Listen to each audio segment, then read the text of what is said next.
Welcome to How to Sell More. Today, we are talking about goal setting. But I know it's Christmas is just passed. I know New Year's is around the corner. I know that everyone is talking about goal setting. But this is not personal goal setting. We're actually talking about the 3 levels of goals and objectives that every campaign has. And we're going to break those down for you. Coming up right now, I'm Mark Drager. Let's get into it. So if your LinkedIn feed is anything like mine, I was scrolling through today, and it is just jammed filled with people talking about New Year's resolutions, about the end of 2023, about setting goals for 24, about Q1 being right around the corner, about hustle culture, about all those things. And this episode is not that. This episode is actually sharing the 3 different levels of objectives that exists for every single project and every campaign. And I want to share with you these 3 because they are massively powerful and they are often overlooked by even the most advanced salespeople, the most advanced marketers, and business leaders. It's something that I picked up and noticed well over a decade ago. And if you stay with me for a moment, I want to share with you a little bit about how I arrived at these, and then we're going to break down what they are and why they're so powerful. And I'll even share with you a free download. You can reach out to me and I can give you the download called The Big 5. But let's dig into how I found out about this. So when I first started my agency back in 2006, I was petrified that people would hire us and we would go off and do a bunch of work, and then we would come back to them and they would look at all of the work and all of the effort and all of the budget we spent, and they would look at it and they go, "What the hell is this? This isn't what I asked for. This isn't what I need. This isn't what I wanted. What have you been doing all this time?" In the back of my mind, that was a massive fear that I had. And you have to understand that in 2006, when I started my agency, I was 23 years old. I had graduated high school. I had gone to a private film school, so 15 months of schooling. I went then into television, and I worked as a freelance in television for a year, and then I worked for a year in a sales role in a hotel doing AV, and then I went and worked at this internet marketing franchise.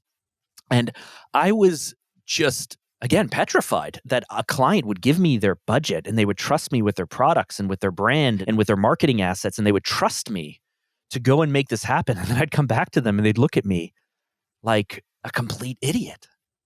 I had potentially wasted their time. I'd wasted their money. I'd wasted their budget. I made a huge mistake.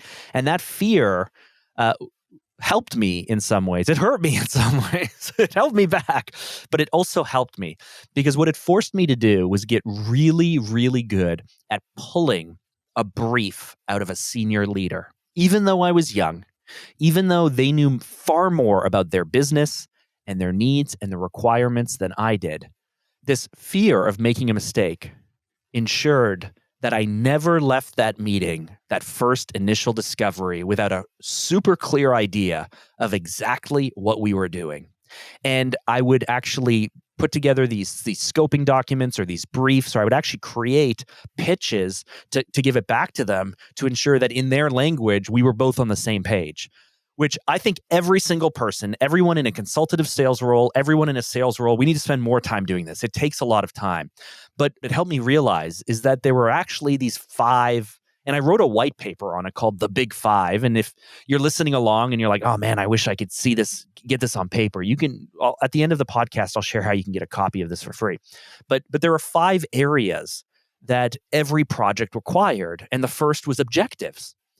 And often, I don't know about you, but often the goals and the objectives are not very clear.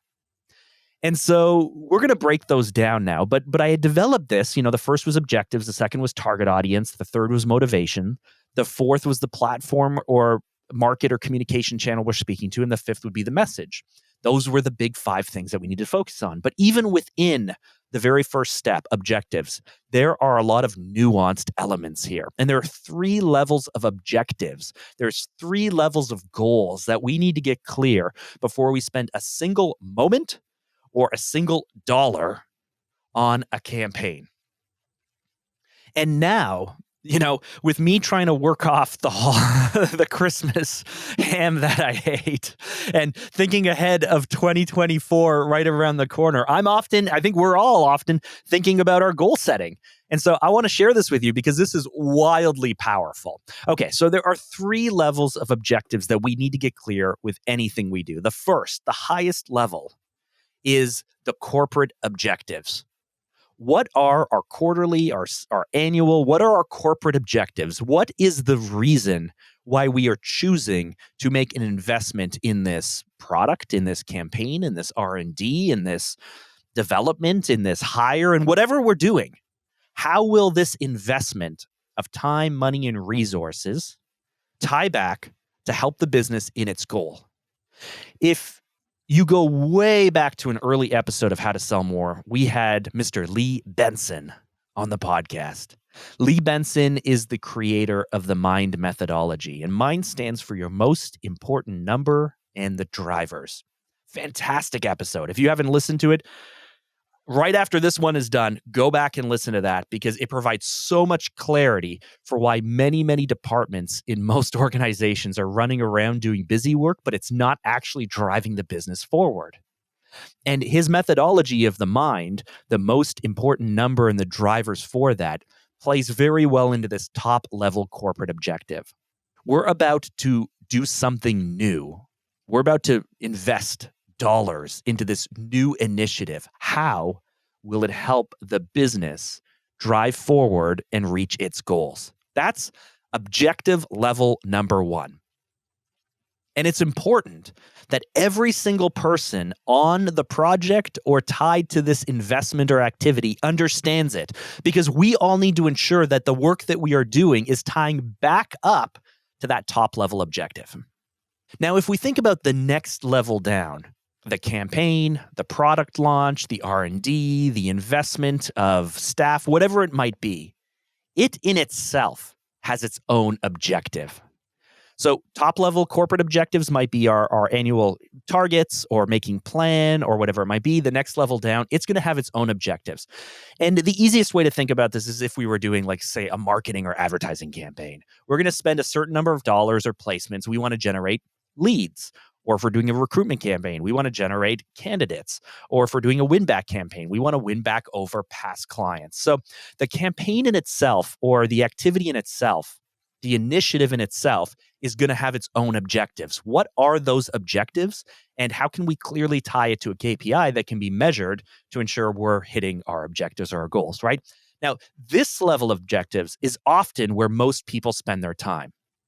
In my experience, it is rare for me to meet with someone or get a brief from a senior leader and not have a really crystal clear idea of this second level, this level of objectives. We are spending X because we want to achieve Y. This is where we spend all our time. But again, many people do not have that top level objective, so they don't understand how the campaign is going to feed back into the top level corporate objectives. Now, if you're still following me, at the top, we have the corporate. The next level down, if we're thinking about a funnel or a pyramid or whatever, upside down pyramid, whatever it is, a hierarchy of needs, the next level of down, we have that campaign objective. Now, the third level, we're going to get really, really specific, and hardly anyone does this. The third level down is we need to identify the goal or the objective of every single asset within that campaign. So again, if we're using a lead generation campaign as an example, and we have a landing page, we have an ad, we have a lead magnet, we have a follow-up call, we have a form that's being filled out maybe for pre-qualifying, maybe we're splitting people off, maybe they're going in the CRM, maybe they're going on to an email drip sequence. Everything within this campaign, each asset, each activity, each step of the sequence requires its own objective, its own definition of what purpose it is serving in the overall sequence. And so we've produced thousands of projects for hundreds of customers in 29 industries. I've been doing this for 17 years now. Actually, the date I'm recording this, I'm kind of breaking the fourth wall now. The date I'm recording this is our 17th anniversary, which is a major milestone for any entrepreneur, and one that I'm pretty proud of. But in that time, I can probably count on my hand the number of times I've been given a brief that actually has this level of specificity in it. And why is this needed? Why is this important? Well, if I'm creating an ad for you, we have to ask ourselves, what's the purpose of the ad? If it's a Facebook ad, it's to stop the scroll, it's to capture attention, it's to build curiosity and interest, and it's to get them to the landing page. It's not really to do anything else. Now, if I'm creating a VSL, a video sales letter, or a demo video for the top of the landing page, what's the purpose of that? And what's the next step? If there's a form, what's the purpose of that? A lead capture, of course, and what's the next step? And so when we look at our entire sequence or our customer journey or our acquisition model or whatever it is that we're doing, if we don't take the time to define each asset or each part of the campaign and its objective within the campaign, when we turn to our partners, our vendors, our team, our staff to build these things out, how do they know where it fits and how it fits? Now, it might be really obvious to you. It might be really obvious to me, but then I've been surprised along the way when sometimes we get into messaging or we get into building the actual asset out and other stakeholders come on board who do not have an understanding of marketing or of sales or advertising or whatever. And they start to try to jam in way too much content, way too many messages, no clear next step, no understanding of where this falls within the funnel. And then if we don't understand exactly what it's to do and who's hitting it, how do we know the steps that came before it? How do we know the preconceived notions of the audience we're speaking to? How do we understand the motivations, right? Everything that comes later in that big five, those big five steps: objectives, target audience, motivation, the platform or media or market you're speaking into, and then the message. How do you craft those things if you have no sense of where that asset is sitting, its objective within the campaign, and the next steps that your targets are going to take? And so if you do nothing else coming in to 2024, if you do nothing else but reconsider how you approach objectives, looking at these three levels, when you are pulling a brief out of one of your stakeholders or when you're putting together a project plan for your teams, if you take nothing else but this and implement it, I know that this will drive massive results for you because everyone will have far more clarity over what they're doing. They will be able to provide you better guidance and better advice in terms of what to build and how to build it. And ultimately, you'll be able to hold those you work with far more accountable because everyone will be on the same page with what we're doing. I want to thank you for catching this episode of How to Sell More. I want to wish you a very happy holidays, a Merry Christmas if you celebrate it, as I do with my family, a happy and joyful New Year's, and more than anything, I hope that 2024 is a year filled with excitement, massive gains for you and your organization, and really, at the end of the day, why we're all here, an extremely prosperous year for you. I'm Mark Drager, and I will catch you next year. Oh, and one last thing. If you want me to send you a free copy of the Big Five that breaks down exactly how to think about these things, these 5 steps, and how to approach it, head over to LinkedIn. Find me. My name is Mark Drager. Send me a DM and say, I want the Big Five, and I will send it to you.